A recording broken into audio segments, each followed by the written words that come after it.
This is a video for people to learn about how to talk about divestment with your friends, family, professors, board of trustees, Adam Falk, whoever. So the strongest argument you can come up with for divestment is going to be your own. Why do you believe in climate justice? Why does the person you're talking to believe in climate justice? Listen to them. Have a conversation. This is going to be more powerful than any of the arguments I can come up with for you to talk about why divestment is important. But I have many of those arguments as well. So the most important thing I have learned in talking about divestment is message discipline, because it is so easy for us to get bogged down in technical, financial details about how mutual funds work, etc. And this is a huge challenge because the people you're talking to are probably your very intelligent classmates who, in fact, know a lot more about econ than you do. However, you can always, and you should always, bring it back to the moral case. It is wrong to profit off of the destruction of our planet, and it is especially wrong for an institution like Williams that exists to help create a better future, to build that up with one hand while destroying it with the other. Investment in the exploitative, extractive, destructive fossil fuel industry is antithetical to our values as an institution. That is the bottom line.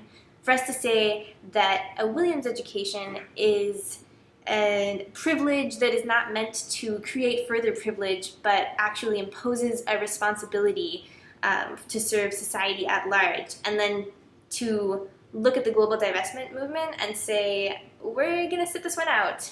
That doesn't really make any sense to me. The fossil fuel industry actually is also uniquely opposed to our values in another way, which is that it spends hundreds of millions of dollars, maybe billions of dollars per year sowing misinformation. They fund bogus think tanks, they create fake grassroots movements. I think Williams as an institution values intellectual honesty and a search for knowledge and truth. And honestly, the fossil fuel industry makes a mockery out of all of that. A pretty common question you'll run into when talking about divestment is simply, will it work? And a good way to answer that is to say, well, yeah, this has worked before. Think about the campaigns to divest from apartheid South Africa and before that from the tobacco industry, which were both really successful. And people will point out that the campaign to divest from apartheid South Africa was kind of different in that it actually had an impact on the economics of the country, whereas the divestment from fossil fuels is totally symbolic, which is true. But while economic pressure played an important role in overthrowing apartheid, the change in the political tone was just as important. Western politicians like Ronald Reagan openly supported the apartheid regime in the early 80s, but by the early 1990s, South Africa had become a pariah state on the international scene, and this severely weakened its ability to just ride out the economic storm and continue to suppress internal dissent. So the campaign to divest from tobacco is actually even more analogous. Through a successful divestment campaign, a group of concerned citizens took on one of the most powerful, wealthiest, most well-connected industries in the world and won. Tobacco products, now heavily regulated. So people will ask, if divestment is so successful, why are we not working to divest from all other problematic holdings like prisons and stuff? And to that you can say, divestment works when it is part of a broad movement. And with divestment from fossil fuels, there is that broad movement already. It is global and it is gaining momentum. And you can also say divestment from fossil fuels is a protest against the single greatest threat to our futures. Ultimately, our voice alone is not what makes the difference. It is only through a worldwide effort, like the current push to divest from fossil fuels, that we can affect real political change. And that is why we are concentrating our efforts here. A lot of people you'll talk to simply won't believe in symbolic power, which makes it really challenging to talk about divestment. But let me put it to you this way. As long as the CEO of ExxonMobil or Duke Energy can walk into the halls of Congress with his head held high, we are not going to see the kinds of policy changes that we need to prevent catastrophic climate change. We're not going to see a carbon tax. We are not going to see investment in energy conservation programs or subsidies for renewable energy instead of fossil fuels. Divestment is about creating a stigma around the fossil fuel industry, and we as an institution with some degree of credibility and moral authority have the power to do that. It is our responsibility to leverage the power we have to loosen their grip on our political economic system, because only then will our politicians be forced to say no to the fossil fuel industry and their buckets and buckets of money, and only then can we hope for real change. People will also ask, isn't it hypocritical of me to put pressure on my institution to divest when I am part of the problem of climate change? I use a car, I use electricity, etc.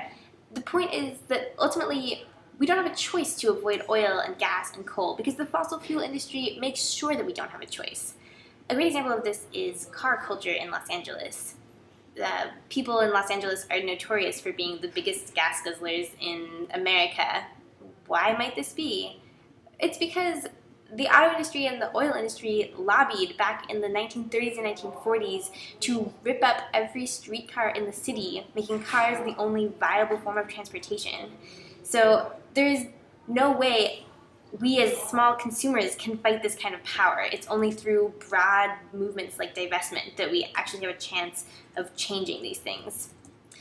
The Williams community spends millions of dollars each year on sustainability and green buildings and saving power and whatnot, but the fossil fuel industry spends billions of dollars each year making sure our efforts go nowhere.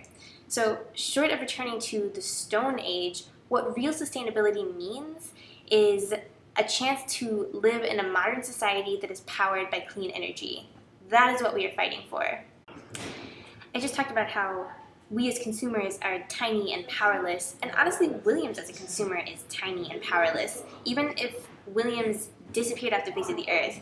And for that matter, even if Massachusetts disappeared off the face of the earth, just evaporated overnight, the impact would be zero on climate change. We would still be facing a global climate crisis. So when people say, isn't divestment just symbolic? You can say, well, our sustainability efforts on campus are basically symbolic as well. And people will argue that building a sustainable campus is more than symbolic because we are supporting local and regional clean energy economies. But you can point out that our endowment is more than compensating for that by giving millions of dollars to the fossil fuel industry. So we have to do both. Sustainability efforts are great and really important, but we have to have a way to pair that with something that has a chance at affecting national policy, and that is divestment. Because even if we create a carbon neutral community here, there's nothing sustainable about that in the global sense. For every one of us, there are 4 people in the developing world who will be improving their lifestyle over the next couple of decades, and whether they do that through coal and oil and contributing more to global warming or through clean energy solutions is basically up to us. One last point. People often wonder whether it would be hypocritical to support divestment of their institution when they personally haven't divested their own 401k, pension, trust fund, stock, whatever. And while there are many opportunities to do so, look in the thing below in the resources, ultimately divestment remains less about ordinary citizens doing something symbolic and much more about institutions like Williams standing up to the fossil fuel companies in ways that can make headlines and successfully highlight these issues on a global scale. So this has been Talking About Divestment 101.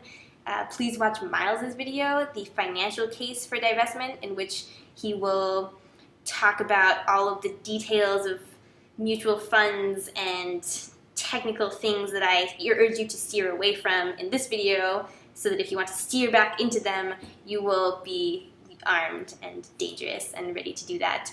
So there are a bunch more resources also below in the thing that you should check out, and thank you for watching.